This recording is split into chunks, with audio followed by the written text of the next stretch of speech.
Muy buenos días, profesora, compañeros de la normal. El día de hoy nos complace a mi compañera y a mí presentarles un gran pedagogo y filósofo, Jean-Jacques Rousseau, o bien conocido como Juan Jacobo Rousseau. Vamos a ver un poco de su biografía, su pensamiento filosófico, algunas de sus obras importantes y al final tendremos un cuento divertido para entender un poquito más del pensamiento de este gran pero magnífico pedagogo. Soy un polímata suizo, francófono, fui a la vez escritor, pedagogo, filósofo, músico, botánico y naturalista. Fui considerado uno de los primeros escritores del prerromanticismo. Nací el 28 de junio de 1712 en Ginebra, Suiza. Fallecí el 2 de julio de 1778 en Hermenonville, Francia. La causa de mi muerte fue un paro cardiorrespiratorio.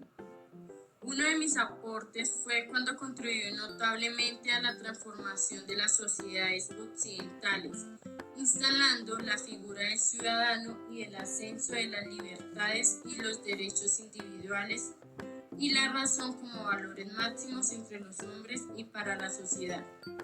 Fui crítico con el pensamiento político y filosófico desarrollado por Hobbes y Locke. Para mí, los sistemas políticos basados en la interdependencia económica y el desinterés propio conducen a la desigualdad y al egoísmo. Durante la Revolución Francesa fui el más popular de los filósofos entre los miembros jacobinos. Fui enterrado como héroe nacional en el Panteón de París. Una de mis ideas principales es donde he postulado un estado de naturaleza pacífico. Niego que la vanidad o el amor propio sea natural en el hombre y sostengo que el hombre natural y temeroso es esencialmente pacífico, porque en sus pocas necesidades egoístas se satisfacen fácilmente. Bueno, me influyó José María Morelos, quien sabía que la soberanía popular radica en el pueblo.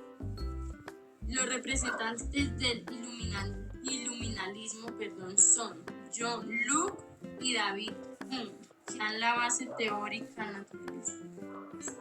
Una de mis teorías es que los seres humanos no eran egoístas ni competitivos por naturaleza, sino por pacíficos e igualitarios por naturaleza. Una de mis enseñanzas en la educación fue cuando consideré la primera educación la más importante. El niño no es el centro de la educación, ya que la infancia es aún desconocida. Además, el niño no tiene la noción del tiempo y el espacio. De ahí en que Rousseau enseñe estas nociones a Emilio con ayuda de la naturaleza. Podemos definir el naturalismo pedagógico como un poderoso principio que sirvió de fundamento al surgimiento de la escuela nueva o activa, junto con la libertad del niño, la autoactivación y el laxismo y la coeducación. El naturalismo pedagógico ve en la naturaleza el fin y el método de la enseñanza. Aparece en el siglo XVIII, se haya articulado al iluminismo, cuyo rasgo fundamental es la razón como única fuente de juicio. La infancia es una edad específica cualitativamente diferente de las siguientes etapas del desarrollo humano. La educación inicial se ha de realizar en el cuadro familiar y específicamente al cuidado de las madres, aduciendo, entre otras razones, que la avaricia, la ambición, la tiranía y la falsa previsión de los padres son 1000 veces más perjudiciales a los hijos que el ciego cariño de las madres. La educación del hombre comienza al nacer. Las experiencias sensoriales son básicas y esenciales para el desarrollo ulterior. En uno de mis libros muy representativos, el Emilio de la Educación, hablo de las diferentes etapas de la educación del ser humano. Desde que nacemos hasta los 5 años, el niño necesita de la sociedad y utiliza los 5 sentidos. Luego, desde los 5 a los 12, hay que educar al niño con ayuda de la sociedad, de sus padres y naturaleza. Deduce la educación negativa. De los 12 a los 15, empieza la educación a través de sus padres y el instructor. Tiene un papel fundamental las experiencias. De los 15 a los 20, cambios fisiológicos. Sentirá emociones por personas que lo rodean. Surgen formas de pensar y de ver la vida en sociedad. De 20 en adelante, se casa, se habla de Sofía como un ejemplo de educación femenino con principios morales, dulces, atento y fiel al hombre. En la mayoría de mis libros me hago un gran interrogante. ¿Qué pienso sobre la infancia? La educación del niño permite cultivar hábitos y no costumbres, puesto que la naturaleza de los hábitos está dada de acuerdo con la naturaleza del niño. ¿Qué quiere decir esto? Que su propio modo de ser, alternando con aquello que tiene que ver con la sensibilidad y la inteligencia, se da el desarrollo del ser humano. La visión, la tiranía y la falsa previsión de los padres son 1000 veces más perjudiciales a los hijos que el ciego cariño de las madres. La educación del hombre comienza al nacer. Las experiencias sensoriales son básicas y esenciales para el desarrollo ulterior. En uno de mis libros muy representativos, el Emilio de la Educación, hablo de las diferentes etapas de la educación del ser humano. Desde que nacemos hasta los 5 años, el niño necesita de la sociedad y utiliza los 5 sentidos. Luego, desde los 5 a los 12, hay que educar al niño con ayuda de la sociedad, de sus padres y naturaleza.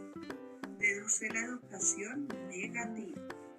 De los 12 a los 15, empieza la educación a través de sus padres y el instructor.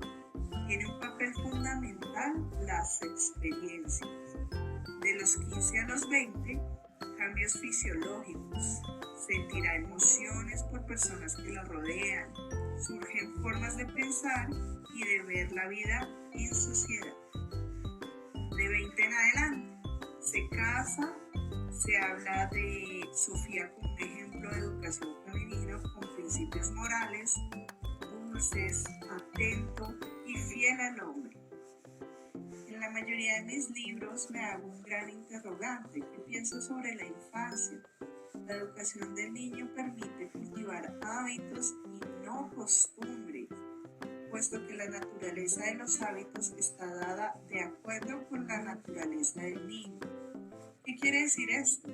Que su propio modo de ser, alternando con aquello que tiene que ver con la sensibilidad y la inteligencia, se da el desarrollo del ser humano.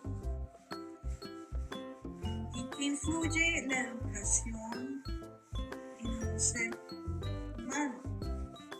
Según mi pensamiento, tenemos 3 tipos: la educación de la naturaleza, el desarrollo de nuestros órganos y nuestras facultades innatas, la educación de los hombres, el uso de los mayores, aprendemos a darles a nuestros órganos y facultades, la educación de las cosas, que son las experiencias que tenemos bajo los objetos.